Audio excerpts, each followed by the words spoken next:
Well, I sure would like to say that 2014 was probably one of the most interesting years uh, that I've ever experienced since being alive. Leading up to 2015 and and so on, during that year of 2014 was a year of great progression in the body.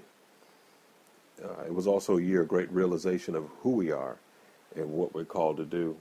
And most importantly, we discovered the Lord. There were several angelic visitations that I had encountered that led me to begin to see the path in which that we were heading. Most of the time, the Lord does it like that. One of them was a very significant visitation that I had from an angel who came to my house, stood in my living room, and opened his arms and told me to come here. I got up. This was a real visitation. This was not a dream. This was not a vision. This was in person. And I walked up to him and I hugged him. And then he took my arms and he began to twist them behind my back, which the meaning of that whole thing was that God is wanting us to get closer, but he's going to work on us behind the scenes where no man can see what's going on. Scripture says that he does his work in secret. And so a lot of times, we were crying out, most of us. He was beating the stew beef out of us, all of us. And no one was there to help but God. And so I learned that. And then the second visitation that I had was two angels came to my house the second time. It was probably about 2 weeks later during this time frame in right before my birthday in the latter part of August. And came and started kissing me all over the face, all on my cheeks, all on my neck, and all these things. You can imagine how uncomfortable that was, especially this angel appeared to be a male. So, of course, that didn't make me feel too comfortable. However, the message was that he was going to kiss us with the kisses of his mouth, Song of Solomon 1. It was his display of love to us that was going to be very uncomfortable for us. And so I said to the angel standing there, I said, I know what this means. And I said, this is Song of Solomon 1. And he said, it is. And then the encounter was over. Also, leading up to this point, I had a very intense dreams regarding what was happening. One of them, it was me standing over this valley, if you will, with a dear prophetic friend of mine, Bob Jones, spiritual papa, standing there with me. He's gone home to be with the Lord now, but he was there. And we were looking at this mountain in the distance that was coming, but I knew that I had to go through this next valley to get there. And so as we crossed over to this valley and entering into it, I began to be delivered of so many things. I can't even begin to name to you some of the things that I encountered that were freeing me up from it. And I was amazed and both perplexed at the same time, because a lot of us in this prophetic arena, a lot of times when you go to explain it, we can easily teach you the prophetic, how to see, how to hear, how to flow in the spirit, etc. And I applaud that. I taught that. I've done that for over 20 plus years now. We're still doing it. But when it comes to walking after you attain the office of a prophet, if you will, there is also another learning curve that comes within that. There are myriads and myriads of things that the Lord talks to you about, changes you. And that was what that year was for. He was coming to his own, showing his own love. And that's what that year was about. And that's what my Papa Bob Jones represented. Also, another very significant encounter happened. One day I was sitting on my couch, and as I sat on my couch, I kind of leaned back a little bit. I thought I got tired or something, and I leaned back, and all of a sudden, when I did, I was sitting on a bus. And on this bus, I was observing the drivers as they were, observing the passengers, I'm sorry, as they were on the bus. And I noticed a little girl running on the bus, and the parent was telling her to sit down, don't do that. But she was playing with a very multicolored balloon that was yellow, red, and blue. And the parent was saying, sit down, no, you don't do, stuff like that. And so as I looked around, I noticed that the glass in the bus was crystal clear, including the windshield, almost like a diamond, as it shined with great brilliance. And I'm looking at this as I'm sitting there, and then shortly afterwards, I noticed as we were on there, moving around, I was trying to figure out what this was and what it was all about and what was going on this whole thing. As I was still observing, I would looked around and saw where we were. It's kind of dense outside, if you will, not dark, but I noticed that as we were going up around this whole curve up there, the road was a windy road with a light on it, of course. Is what it appeared to have on it at the same time, going through the midst of this thing. It was Isaiah 61:2.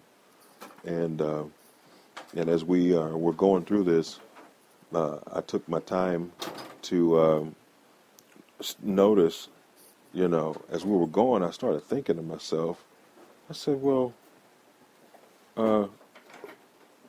who's driving? And all of a sudden, when I looked up there was not a man at the wheel of this bus. I've written about this one, and most of them I've written about also. And I noticed it was a wheel inside of a wheel that was driving the bus. And I knew then, because I noticed that the people on the bus had no great concern for where we were going, but we were on the bus. And I was on the bus with them. And the driver was God himself that was taking us where we ought to go. That's a great thing. So I came back to my senses, and I was still sitting on the couch, and all of a sudden I felt that tiredness again, and I just kind of leaned my head back, and I was standing in a mechanic shop next. And in this mechanic shop was the enemy. And he was very, very upset. He screamed all sorts of obscenities at me, called me every name in the book that you could name. And he walked up in front of me and he said, why didn't you let me jumpstart you? I said, I don't need your help. And that was also a part of it. If he couldn't get you to listen to God, then he would also try to jumpstart you to the other end of it.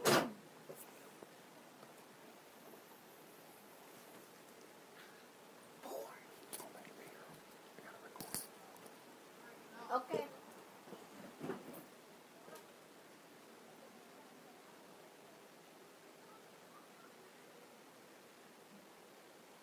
And I had to stop for a second on that because that really touched me in regards of being able to trust the Lord. Here's one opposition. You're seeing us on the bus, which was God, taking us everywhere that we needed to go. Secondly, it was the enemy who was trying to jumpstart us at the same time. And so that particular message let me know to stay on the bus and let God do what he's going to do, and you stay with him. The second was the enemy wanted to jumpstart us to burn us out. And I believe that played a significant role for us as the year went on. Second, another experience. I'm sorry, not a second, but another experience that I had was one day I was sitting at my house, and all of a sudden I got hot, and I was sleeping on the couch. I found myself for the past year, 2014, sleeping on the couch. That's where I was for the whole year, and I got real hot. So I said, "Oh man, let me get on the floor so I can just cool off." Is what I said. And the moment I got on the floor, the phone rang in the spirit realm. It rang. Brrr, spirit realm is more real than what we think it is. And it rang, and I answered the phone, and it was Bob Jones. And he said, "Hey." I said, "Bob?" He said, "How you doing?" He says, "I'm doing wonderful." He said, "You're doing good," like that. And then he says, "I want to tell you something." I said, "Yes." He says, "You have power in you to kill the enemy," like that. And I believed those words. I just didn't know it at the time. That's what I said. I said, "Bob, I just don't know it." I was being honest. And since that time frame, the revelation of how to destroy certain things came to pass and are still coming to pass in terms of that. And there were so many other things that transpired, so many signs and things that happened during 2014. Saw the Lord do so many amazing things, that were incredible, life-changing things for a lot of people. The last one that I had was leading up until the first of the year. And in this particular one, I had on a new watch, and I also was standing in a great open field with a new watch. I believe that was the prayer of Jabez. Remember that? He said, "Lord, I pray that you would strengthen my cords and enlarge my tent." And so strengthening the cords is what we endured this year. Strengthening our foundation, being tied to him, hooked to him. And then he enlarges us, which is the kingdom. That is the only thing that grows within us. It's the kingdom. And then it's one of the most amazing things. So I wanted to spend some time here just talking about this. Hopefully this is encouraging for you. Hopefully it's something that could make a difference. I'm sure many of you have had the Lord do things with you and so forth. I am just so excited about this particular year and the things that have transpired in this year so far are proven to be very, very important. And so as we progress on in him, expect him to lighten the load.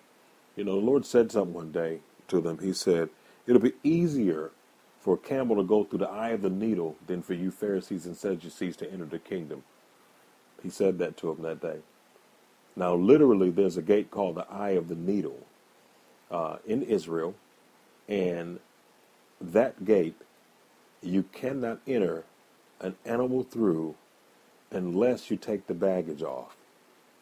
So he was really saying to them, except you get stripped of what you think you know, you can't enter the kingdom. And I found myself leading up until this year going through that very same process. And what a joyous process it was. And I just wanted to take a few moments and talk with you and share some things with you in regards to where we're heading this year. And those revelations, I believe, are carrying over until this year. Excuse me. There will be shakings. There will be more terror attacks. There will be, adverse weather patterns and so forth. There will be more marches and things of that nature to come because the climactic thing is happening here where the presence of God is starting to come. So it seems like it's just the opposite. But the Lord is coming in us. And so this year will be a year of the new wine. I remember back in the summertime. Lord took me to heaven, and when He did, I came through the double doors, and He handed me some new wine, and I drank it. Now, I can tell you that you'll see this in the book of Matthew, I believe it is chapter 2, the Feast of Capernaum, when the king was sitting there and they ran out of wine, ran out of all they could do for themselves, and the Lord went in and made new wine for them. Now, the truth of the matter is that those barrels and so forth were some of the most filthiest things that had ever used to make wine in. They were not known to be clean at all. Doesn't that sound like a vessel to you?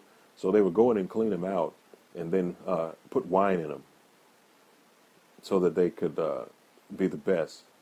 And so this is what I believe the Lord is doing right now for those that are encountering this new thing. In fact, starting this particular recording tonight, or this particular broadcast, if you will, in the atmosphere, I smell wine. It was a strong smell of wine that just came in the room. You could smell the wine in there. And so the Lord really is preparing us for this end time age. This is probably one of the greatest generations that ever lived. I thank God He's allowed me to see it and allowed me to be a part of what we need to get done. And many of you, all of you, in fact, are part of it, whether you are in leadership in church or in leadership at home, in leadership on your job, or alive. You have a purpose. I hope you enjoyed this. Bye-bye.